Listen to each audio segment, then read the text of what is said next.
ಧರ್ಮಸ್ಥಳ ಶ್ರೀ ಕ್ಷೇತ್ರದ ಧರ್ಮಾಧಿಕಾರಿಗಳಾಗಿರ್ತಕ್ಕಂಥ ಸನ್ಮಾನ್ಯ ವೀರೇಂದ್ರ ಹೆಗ್ಡೆ ಅವರು ಹಾಗೂ ಅವರ ಕುಟುಂಬ ಕಳೆದ ಒಂದೂವರೆ ತಿಂಗಳಿಂದ ಈ ಪ್ರಕರಣದ ಬಗ್ಗೆ ಈ ಸುದ್ದಿ ನಿರಂತರವಾಗಿ ಅವ್ರಿಗೆ ಎಷ್ಟೇ ಮಾನಸಿಕವಾಗಿ ನೋವನ್ನು ಉಂಟು ಮಾಡಿದ್ರು ಕೂಡ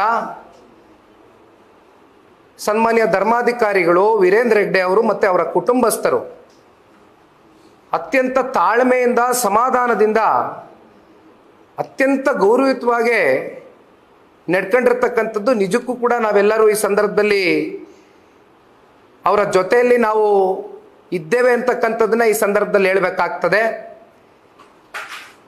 ಇದೆಲ್ಲದರ ಮಿಗಿಲಾಗಿ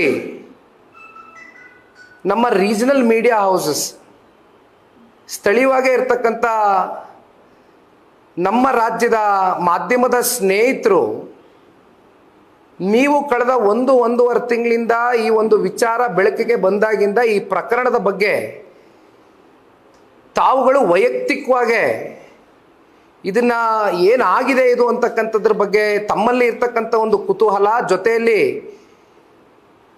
ಧರ್ಮ ಸತ್ಯ ಇವೆಲ್ಲವನ್ನ ನಂಬ್ಕೊಂಡು ಇವತ್ತು ಮಾಧ್ಯಮದ ಮಿತ್ರರು ಪ್ರತಿನಿತ್ಯ ನೀವು ಸಮಾಜವನ್ನು ಕಟ್ತಕ್ಕಂಥ ಕೆಲಸವನ್ನು ಏನು ಮಾಡ್ತಾ ಇದ್ದೀರಿ, ಈ ಒಂದು ವಿಚಾರದಲ್ಲಿ ತಾವುಗಳು ನಡ್ಕೊಂಡಿರ್ತಕ್ಕಂಥ ರೀತಿ ಗ್ರೌಂಡ್ ಲೆವೆಲಲ್ಲಿ ಇಳಿದು ನೀವು ನಿಮ್ಮದಾದಂಥ ನಿಮ್ಮ ಲೆವೆಲಲ್ಲಿ ನೀವೇನು ಮಾಧ್ಯಮದ ಸ್ನೇಹಿತರು ಒಂದು ಗ್ರೌಂಡ್ ರಿಯಾಲಿಟಿ ರಿಪೋರ್ಟನ್ನು ತೆಗೆದುಕೊಂಡು ರಾಜ್ಯದ 7.5 ಕೋಟಿ ಕನ್ನಡಿಗರಿಗೆ ನೀವು ಮುಟ್ಟಿಸಿದ್ದೀರಿ. ನಿಮ್ಮೆಲ್ಲರಿಗೂ ಕೂಡ ಈ ಸಂದರ್ಭದಲ್ಲಿ ಅನಂತ ಧನ್ಯವಾದಗಳು, ಅಭಿನಂದನೆಗಳನ್ನ ಸಲ್ಲಿಸಲಿಕ್ಕೆ ಇಷ್ಟಪಡ್ತೇನೆ ಮಾಧ್ಯಮದ ಸ್ನೇಹಿತರಿಗೆ. ಏಕೆಂದರೆ ಒಂದು ಕಡೆ ಇಂಟರ್ನ್ಯಾಷನಲ್ ಮೀಡಿಯಾ ಹೌಸಸ್ಸು ಯೂಟ್ಯೂಬರ್ಸು ನಡ್ಕೊಂಡಿರ್ತಕ್ಕಂಥದ್ದು ನೋಡಿದ್ದೀರಿ, ಮತ್ತೊಂದು ಕಡೆ ತಮ್ಮ ಒಂದು ಸಾಕಾರ, ತಮ್ಮ ಒಂದು ಸಾಮತ ಇವತ್ತು ಶ್ರೀ ಕ್ಷೇತ್ರ ಧರ್ಮಸ್ಥಳವನ್ನು ಆ ಗೌರವವನ್ನು ಎತ್ತಿಡಿತಕ್ಕಂಥದ್ದಕ್ಕೆ ತಾವೆಲ್ಲರೂ ತಮ್ಮ ಹೋರಾಟ, ತಮ್ಮ ಶ್ರಮ ಇವತ್ತು ನಿಜಕ್ಕೂ ಕೂಡ ಭಾಳ ಶ್ಲಾಘನೀಯ. ಇದನ್ನು ಯಾರೂ ಕೂಡ ಕಿತ್ಕೊಳ್ತಕ್ಕಂಥ ಪ್ರಶ್ನೆ ಇಲ್ಲ. ಅದಕ್ಕೆ ನಿಮಗೂ ಧನ್ಯವಾದಗಳನ್ನ ಸಲ್ಲಿಸ್ತಾಣ. ಇವತ್ತು ವಿಶೇಷವಾಗಿ ಈ ಪತ್ರಿಕಾಗೋಷ್ಠಿಯನ್ನು ಕರೆದಿರ್ತಕ್ಕಂಥದ್ದು ಭಾನುವಾರದ ದಿನ, ಇದೇ ಭಾನುವಾರ 31ನೇ ತಾರೀಕು ಈ ತಿಂಗಳು. ಇಲ್ಲಿ ಯಾವುದೇ ರಾಜಕೀಯವನ್ನು ಬೆರೆಸ್ತಕ್ಕಂಥದ್ದಕ್ಕೆ ನಾವು ಯಾರು ಕೂಡ ಸಿದ್ಧರಿಲ್ಲ.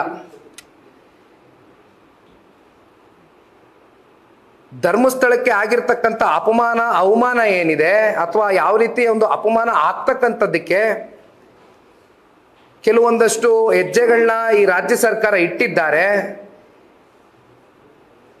ನೈತಿಕವಾಗಿ ಧರ್ಮಸ್ಥಳದ ಬಗ್ಗೆ ಒಂದು ಬೆಂಬಲವನ್ನು ಸೂಚಿಸ್ತಕ್ಕಂಥದ್ದಷ್ಟೇ ಅಲ್ಲ, ನಾನು ವೈಯಕ್ತಿಕವಾಗಿ ಒಬ್ಬ ಭಕ್ತನಾಗಿ ಮಂಜುನಾಥ ಸ್ವಾಮಿಯ ನನ್ನ ಆರಾಧ್ಯ ದೈವ ಭಕ್ತನಾಗಿ ಆ ಭಗವಂತನಲ್ಲಿ ನಾವೆಲ್ಲರೂ ಕೂಡ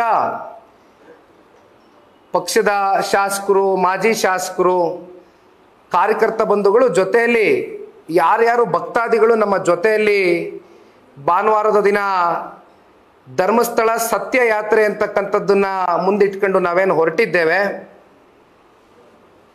ಆ ಭಗವಂತನ ಒಂದು ಆಶೀರ್ವಾದ ಪಡಿತಕ್ಕಂಥದ್ದು, ಜೊತೆಯಲ್ಲಿ